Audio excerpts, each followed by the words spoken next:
त्यानुसार मग कोणीतरी या गोष्टीला वाचा फोडण्यासाठी मी माझ्या मुलाचा जे माझे नगरसेवकांनी फॉर्म भरला त्याचं मी समर्थन करणार नाही, परंतु हक्क मागण्याचा अधिकार आहे त्यांना.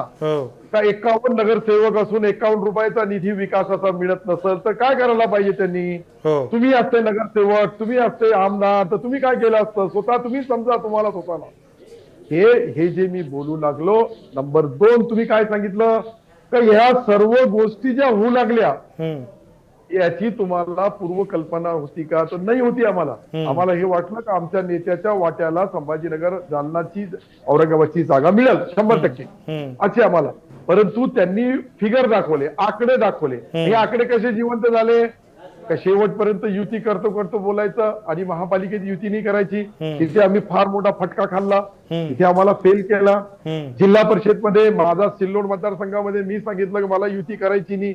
पहिला प्रश्न सिल्लोड सोडून त्यांची युती झाली. सर्व ठिकाणी त्यांना धोका बसला आणि स्वतः पालकमंत्रीच्या मतदारसंघामध्ये असलेले जिल्हा परिषदचे सदस्य एकही निवडून आला नाही. हे परिणाम कसे झाले? हे पण पक्ष चालेल का? तुम्ही पालकमंत्र्याच्या मतदारसंघामध्ये जिल्हा परिषद सदस्य निवडून येत नसल तर त्याचे परिणाम काय होईल तुम्ही समजू शकतात. मी म्हणून तुम्हाला बोलू लागलो, संभाजीनगर शहराच्या आजूबाजूचे जिल्हा परिषद पुरे आमचे सुनियोजितपणाने पाडण्यात आले.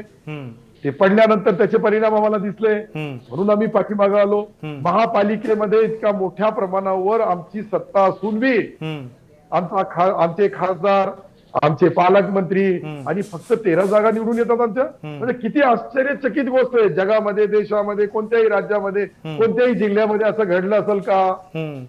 ग्रीन हार्वेस्ट नैसर्गिक पेंडीयुक्त खत, नेचर केअरची युक्ती, रासायनिक खतांपासून मुक्ती.